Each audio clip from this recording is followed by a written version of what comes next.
एक मिनट के लिए हम लोग यदि सोचें कि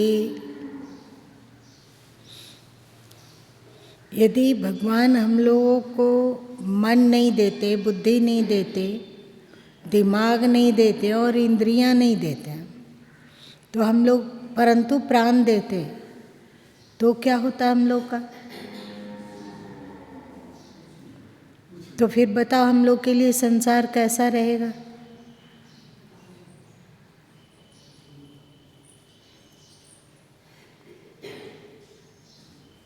ये संसार कैसा रहेगा?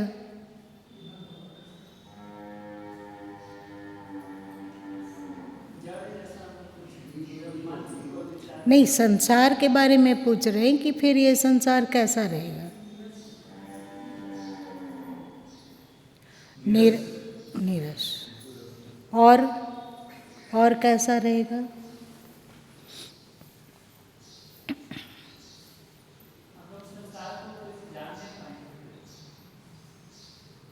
संसार वस्तुतः रहेगा ही नहीं, होते हुए भी नहीं रहेगा।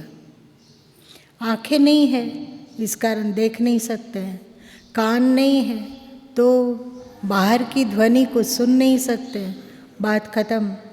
नाक नहीं रहती तो फिर बाहर गंध से कुछ पता लगाया जा सकता था कि ऐसा गंध आ रहा है, मतलब यहाँ आसपास ही ऐसा चीज़ है। नाक नहीं होता तो हम नहीं जानते। तो यदि जीभ नहीं होता तो हम नहीं जानते कि बाहर, चलो भाई आँख कान नाक नहीं है, कम से कम टेस्ट तो लेकर जान ले। पर स्वाद का कोई भान नहीं होता तो स्वाद भी नहीं होता। अब चलो चारों इंद्रियां खो गई तो टटोल के तो जान ले कि, लेकिन हाथ कहाँ से आएगा? हाथ भी तो करन ही है ना, और त्वचा में कोई स्पर्श की अनुभूति नहीं है, तो फिर संसार कुछ नहीं है, जीरो। और कम से कम मन है तो सोच पाते हैं कि कल्पना हुई कि इधर हो, लेकिन गाय की आवाज़ कैसे सुनते हैं? कान नहीं है तो, मन भी नहीं रहता तो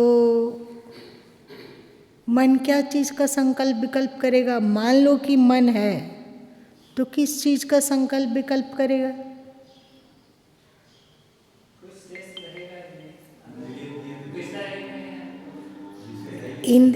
बाहर में सब कुछ है, चांद है, सूरज है, और धरती है, हवा, फूल है, सफाई है, गंदगी है, रंगीन दुनिया जो की त्यों है। पर हमारे पास इंद्रियां नहीं है, कोई इंद्रियां नहीं, तो मन कहाँ से संकल्प विकल्प करेगा? क्या करेगा मन?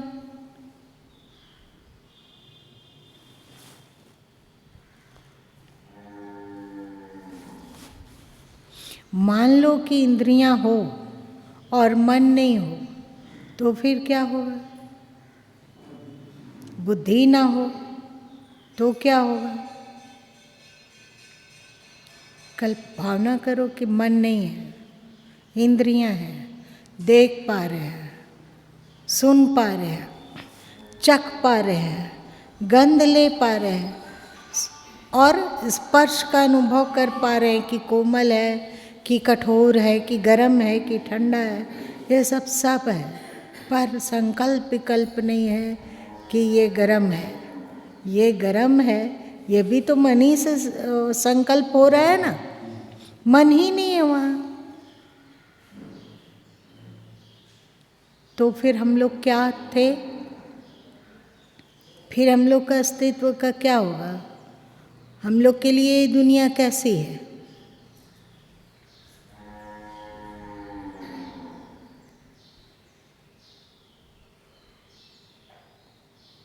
मन है ही नहीं तो संकल्प विकल्प कहाँ लगा? और जब संकल्प विकल्प ही नहीं है तो बुद्धि क्या करेगी? निर्णय उसको देना है तो संकल्प विकल्प होगा तब ना निर्णय देगी। इंद्रियां के बिना मन बुद्धि सब व्यर्थ है, वो कुछ नहीं, उसका अस्तित्व ही नहीं है। और मन बुद्धि हो पर इंद्रियां ना हो तो सब कुछ कुछ भी नहीं है। सही? अब आपको समझ में आ रहा है कि प्रभु ने इन्हें व्यर्थ नहीं बनाया। मन की भी आवश्यकता है, बुद्धि की भी आवश्यकता है, चित्त की भी आवश्यकता है, और साथ साथ में अंतःकरण विशिष्ट जीव की भी आवश्यकता है।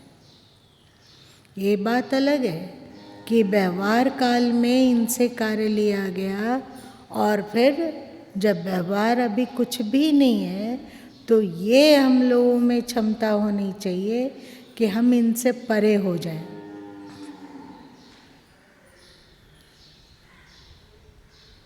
जब इंद्रियों के होते हुए भी हमारे पास इंद्रियों का कुछ भी ना हो और मन का होते हुए भी हमारे पास कोई संकल्प विकल्प नहीं हो, जब ऐसी स्थिति आती है, ऐसी स्थिति होती है तो शेष क्या बचता है?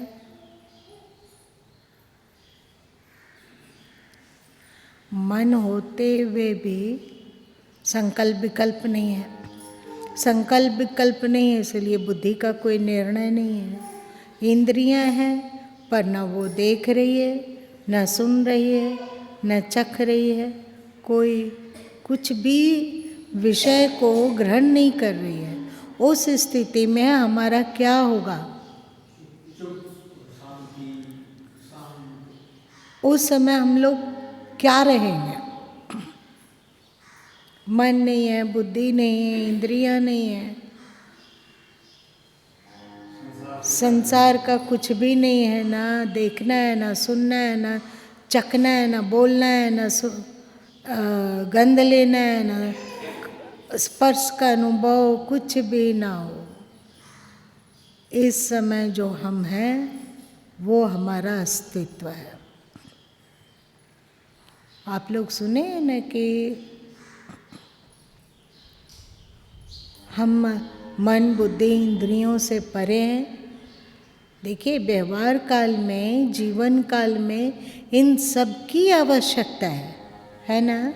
ये प्रभु ने, ईश्वर ने इसे बेकार नहीं बनाया है, ये भी बहुत कीमती है। पर व्यवहार काल में इन सब से सबका उपयोग करके जब व्यवहार शून्यता हो, कुछ भी ना हो, तो हम बिना मन के, बिना बुद्धि के, बिना इंद्रियों के अनुभव के जो रहते हैं वही हमारा मैं है।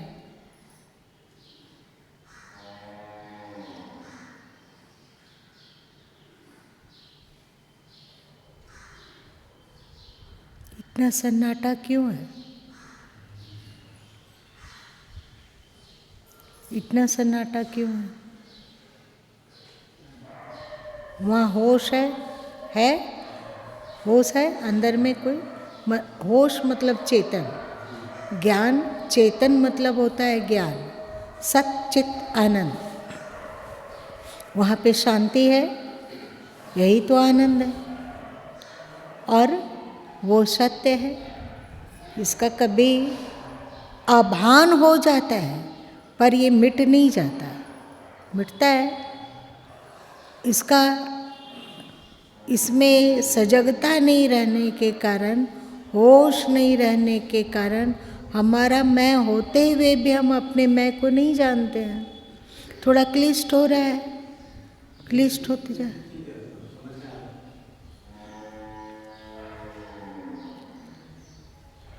तो इंद्रियों से, मन से, बुद्धि से, अहंग से काम लेना हम लोग सीख लिए। पर इसको, इससे जब काम ना हो तो इसको, इसके बिना होना हम नहीं जानते हैं, सही ना?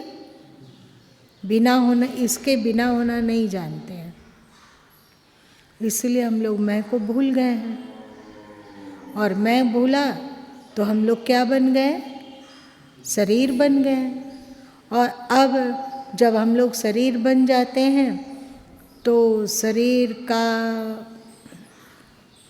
शरीर में कोई कष्ट हुआ तो रेहूं रेहूं करते हैं। रेहूं रेहूं मतलब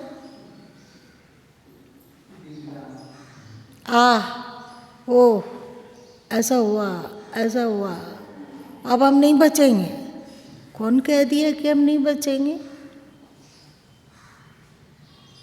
कौन नहीं बचेगा? पर क्या हमें ये भान है? तनिक भी शरीर में कोई भी प्रतिकूलता हुई तो सबसे पहला काम जो होता है वो है चेहरा लटक जाना, होता है। अब गाना शुरू किए कि अरे भाई हमें ये कष्ट है, अब हमको वो कष्ट है, हम क्या करेंगे, चला नहीं जा रहा है। अब अपने लोग भी थे वो भी साथ छोड़ दिए, अब हम क्या करें? लगता है नहीं बचेंगे, नहीं बचेंगे। कोई बोला और आँख से इधर से कोना से पानी चलना शुरू हुआ। इसका मतलब क्या हुआ? नहीं बचेंगे। कौन नहीं बचेगा? शरीर नहीं बचेगा। तो तुम रो काहे रहे हो? शरीर के परे भी हमारा मैं है, उसे कभी परिचित नहीं हुए, है ना? परिचित नहीं हुए। वरना कोई, यदि हम लोग ज्ञानी बन पाए, यदि हम बिना मन बुद्धि इंद्रियां अथवा अहंग के बिना पल भर भी रह पाते हो तो हम लोगों को अपने स्वरूप से परिचय होता, तो जानते कि अभी क्या हो रहा है शरीर में। पैर का भान खो रहा है, पैर है भी, पैर को अब हिला नहीं पा रहे हैं, पैर का अब एहसास खो रहा है। फिर क्या हुआ? फिर अब लग रहा है कि कमर के नीचे तक का हिस्सा सुन्न हो गया है, नहीं पता चल रहा है कि ये सब है। और क्या हो रहा है? दिल में दर्द है, मतलब हृदय, चेस्ट में पेन हो रहा है, अब एहसास नहीं रहा।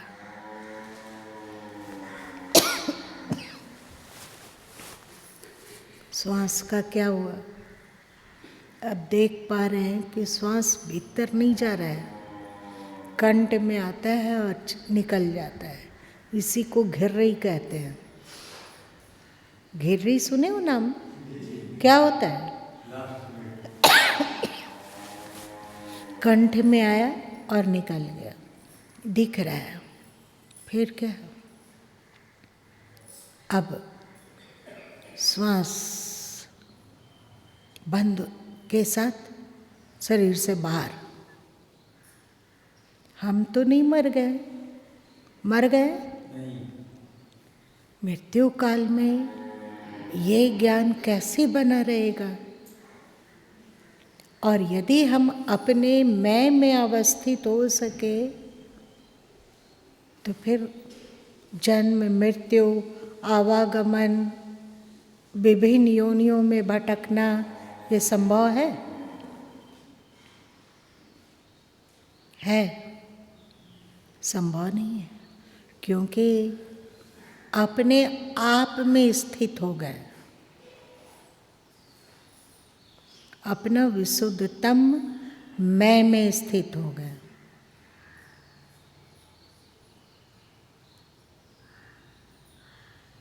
मर गया कौन?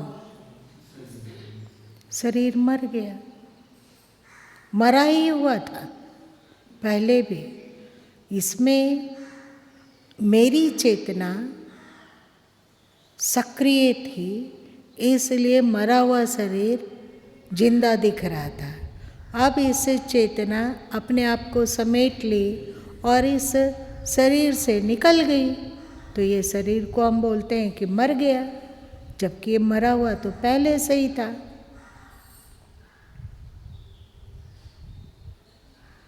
कोई शारीरिक कष्ट है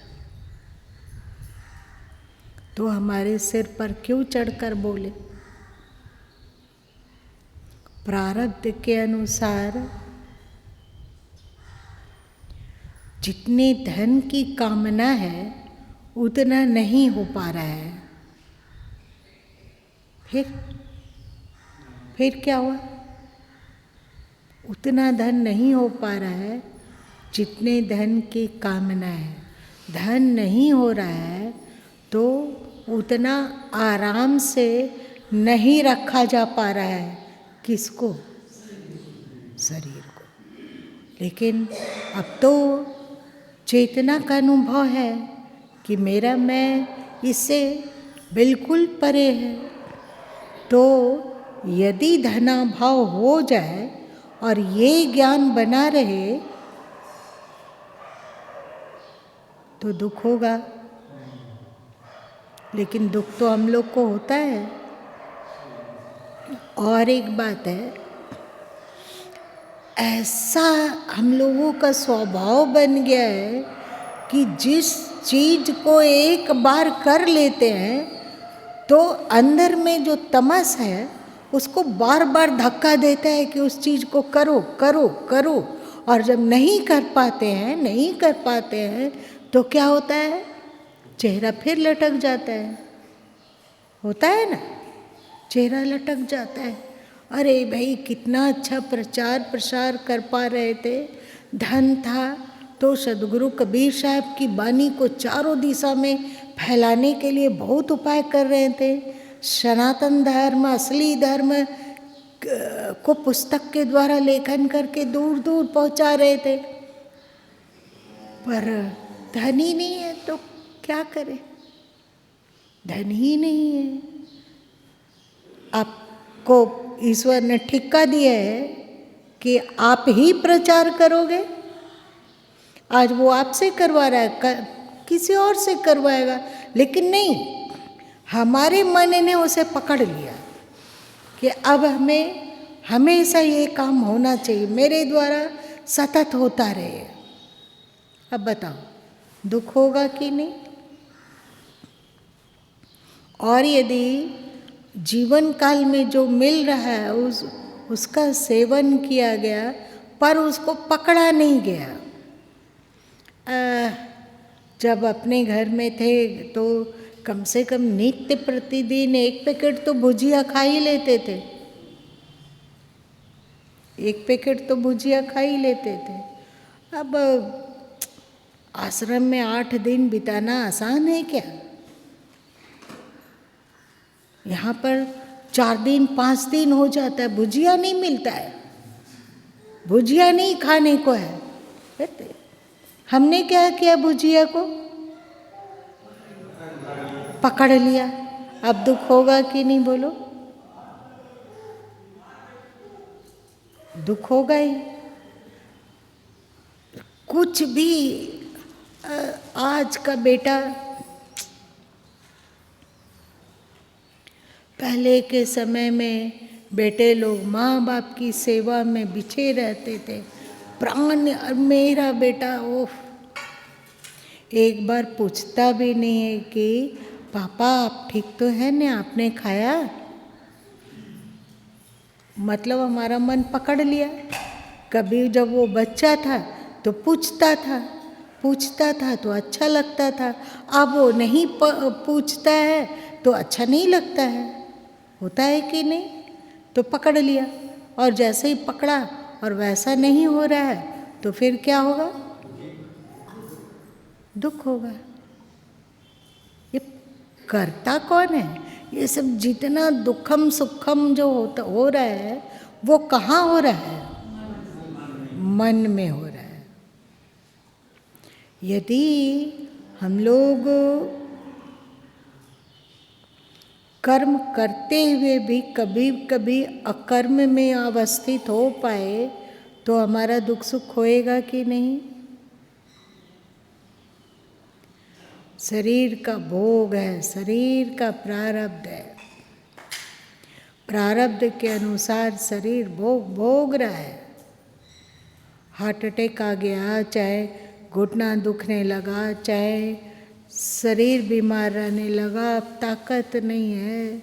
नहीं ताकत है तो नहीं ताकत है, शरीर अपना भोग रहा है। जब तक इस शरीर में है तब तक इसका जो भाड़ा है, जो इसके लिए किया जा सकता है वो करते हैं।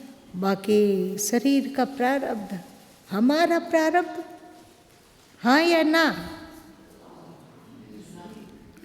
हमारा प्रारब्ध ना, ये शरीर का प्रारब्ध है, वो अपना भोगता है। हम तो भाई शुद्ध बुद्ध चेतन तत्व है जो न जन्म लेता है न मरता है, जो शरीर में आते हुए भी शरीर से परे है। लेकिन सद्गुरु कबीर साहब कहते हैं, साहब से परिचय नहीं, बैठोगे कि ठौर। साहब कौन? अस्तित्व। अस्तित्व कौन? मेरा मैं। जीवन काल में अपने वास्तविक मैं से कभी परिचय नहीं हुआ तो तुम कहाँ जाओगे? हम लोग रोते हैं, कलपते हैं, हाँ बेटा छूट रहा है, पत्नी छूट रही है, पति छूट रहे हैं, और इतना मेहनत से मकान बनाया वो भी छूट रहा है। एक एक पाई जोड़ के तिजोरी में रखा, बैंक बैलेंस बनाया कि काम आएगा, वो भी छूट रहा है। अब कैसा लगेगा? साहब से परिचय है नहीं और जिससे परिचय है वो छूट रहा है, तो क्या स्थिति होगी हम लोग की? मृत्यु के समय यदि ऐसा ही रहा तो हम लोग का क्या हालत होगा? पागल की तरह सोचेंगे, ये देखो आपका बेटा आ गया। मरते हुए माँ अथवा बाप अथवा भाई बहन आँख फाड़ के देखता है, लेकिन देखने से क्या, बेटा को हम अपने भीतर लाद के ले जाएंगे कि कहाँ रखेंगे? ये जो संसार है ना, वो और अधिक। आप लोग ममजस्ता कूटे में काम कभी किया है? ममजस्ता में क्या होता था कि मालों को देखा करते थे पहले कि उसमें हल्दी रख के और ठम ठम उसको कूटे। तो ये परिवार वाले लोग भी है ना, जो जिसको तुम लोग कहते हो, जिससे आपका परिचय है, ये आपको ममजस्ता में रखकर अपने तुम्हारा मन दुनिया की ओर ढुलक रहा और दुर्गति की ओर बढ़ रहा है, और ये सब मिलकर ना ना ना आप निकलो मत, ठम, ये देखो ये बेटा है, अरे इसको देखिए, ये आपका दामाद, बड़ा दामाद, ये आपका नाती, ये आपको देखिए ये आपकी पोती है, पुकार रही है आपको, देखिए ना, आँख खोलिए। हेलो महाराज जी, पोती को देखने से क्या हमारे दिल को शांति मिल जाएगी, चैन मिल जाएगा कि हमारे पोती को पहचान परिचय लेकर दुनिया से जाएंगे तो क्या हमारा वारे न्यारे हो जाएगा?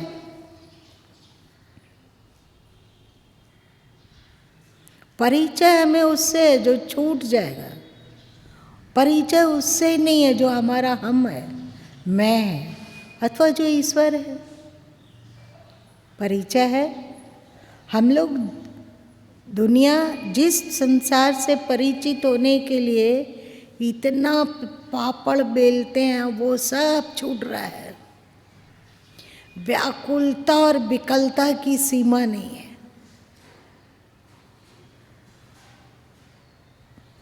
शायद ही कोई व्यक्ति मुस्कुराते हुए दुनिया छोड़ पाता होगा, क्योंकि जीवन काल में मुस्कुराने की आदत ही नहीं रही। इतनी प्रतिकूलता हुई, रोने बैठ गए।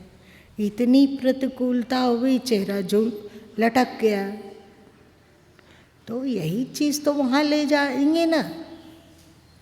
एक लटका हुआ ठोबड़ा का संस्कार हम लोग ले जाएंगे, और जिससे हम लोग को परिचय छूट रहा है, यदि अंत में ये ज्ञान रह पाए कि पहले भी ऐसे ही बहुत चीज़ मिला और फिर सब कुछ छूट गया है, पहले भी हुआ है, आज भी छूट रहा है।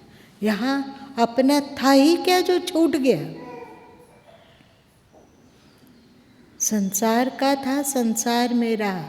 हमारा अपना था, हमारा अपना आपा, हमारा मैं। हमने उसे कभी परिचय प्राप्त किया नहीं, उसे कभी परिचित होने की कोशिश की नहीं। तो अब बैठोगे कीट, और कहाँ बैठोगे, कहाँ जाओगे?